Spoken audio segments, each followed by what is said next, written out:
ప్రభు అయిన యేసుక్రీస్తు ప్రేమగల నామంలో మీకు శుభాలను తెలియజేస్తూ ఉన్నాం. అందరూ బాగున్నారా? ఉదయకాలమే లేచి దేవుణ్ణి స్తుతించారా? ఈరోజు కొరకు మీరు వెళ్ళవలసిన మార్గాలన్నిటినీ గూర్చి దేవుని సన్నిధిలో ప్రార్థనాపూర్వకంగా మీరు సిద్ధపడ్డారా? అయితే దేవుని సన్నిధి నుండి వస్తూ ఉన్న వాగ్దాన వాక్కును కూడా మీ వెంట తీసుకుని వెళ్ళండి. దేవుడు అఖండమైన ఫలితాలను, అద్భుతమైన కార్యాలను మీ పక్షముగా వీర విజయం ఇచ్చి ఈ దినమంతా మిమ్మల్ని నడిపించునుగాక. బైబిల్ గ్రంథంలో మీరు చూస్తున్నట్లయితే ద్వితీయోపదేశ కాండము 33వ అధ్యాయం 29వ వచనములో, ఆయన నీకు సహాయకరమైన కేడెము, నీకు ఔన్నత్యాన్ని కలిగించే ఖడ్గము. దేవుని బిడ్డ, దేవుడు మనకు కేడమై ఉన్నారు, ఖడ్గముగా ఉన్నారు. ధైర్యం తెచ్చుకో. ఆయన మనకు కేడెము, ఖడ్గము. ఎందుకు ఆయన మనకు కేడెముగాను ఖడ్గముగాను ఉన్నారు? రాజుల కాలములో, ఆ రోజుల్లో మనం చూస్తున్నట్లయితే వారి ఎడమ చేతిలో కేడెమును, కుడి చేతిలో ఖడ్గాన్ని పట్టుకొని వారు యుద్ధానికి వెళ్ళేవారు.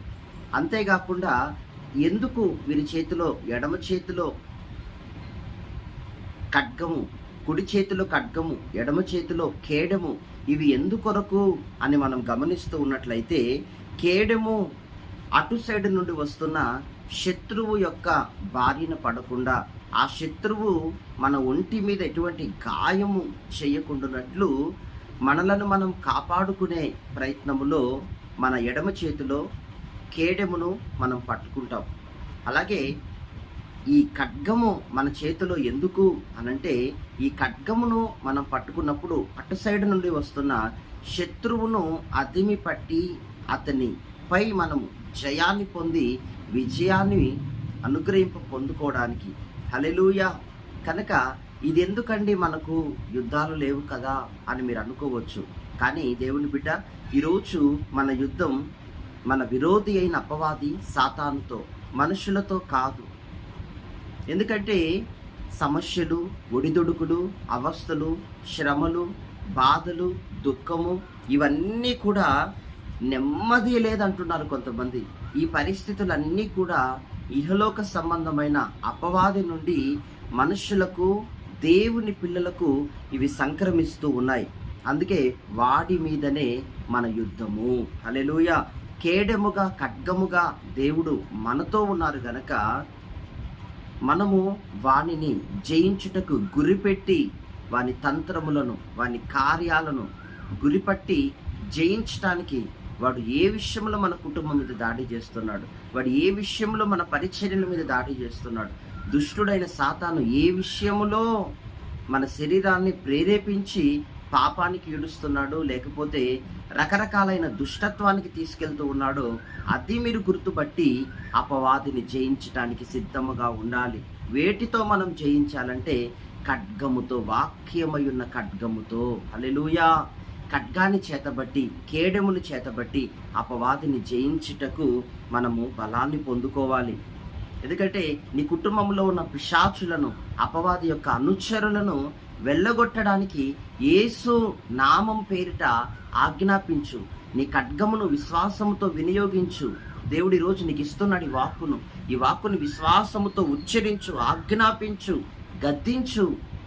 దేవుడు దుష్ట కార్యాల నుండి నిన్ను విడిపించునుగాక. హల్లెలూయా. విశ్వాసముతో ఉపయోగించండి. క్రీస్తు ప్రేమ నుండి ఈ సాతానా ఏది నన్ను ఎడబాపలేదు. యేసుక్రీస్తు ప్రేమ నుండి, సంఘ సహవాసములో నుండి, విశ్వాస సంబంధమైన కుటుంబముల నుండి, పోరాటముల నుండి నన్ను ఏది ఎంత మాత్రము నన్ను బయటకు లాగలేవు అని మీరు ఆజ్ఞాపించండి అపవాదికి, వాడి పారిపోవునుగాక. హల్లెలూయా. మీరు ఇలాగ చెప్పుచుండగానే పరిస్థితులన్నీ కూడా మారిపోవునుగాక. ఆమేన్. ఈ ధైర్యాన్ని మీరు కలిగి ఉండాలి, ఈ విశ్వాసాన్ని మీరు కలిగి ఉండాలి. ఎందుకంటే ప్రభువే నా ఖడ్గం. నాతో కలిసి చెప్పండి, ప్రభువే నా ఖడ్గము, ప్రభువే నా కేడము, నేను ఇక అపవాదిని జయించుచున్నాను, అపవాదితో పోరాడుతున్నాను. హల్లెలూయా.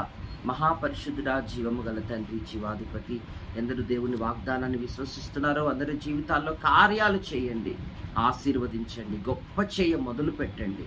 ఖడ్గముగా ఉన్నారు, కేడెముగా ఉన్నారు, ఔన్నత్యాన్ని, సహాయాన్ని కలగజేసే దేవుడవు నాయన. అయ్యా, ఎందరు బిడ్డలు మీ పక్షముగా ఉన్నారు అయ్యా, మీ పక్షముగా ఉన్న మీ బిడ్డల పక్షంగా మీరు నిలిచి అద్భుత కార్యాలు చేయమని యేసు నామములో ప్రార్థిస్తున్నాము తండ్రి. God bless you. ఆమేన్.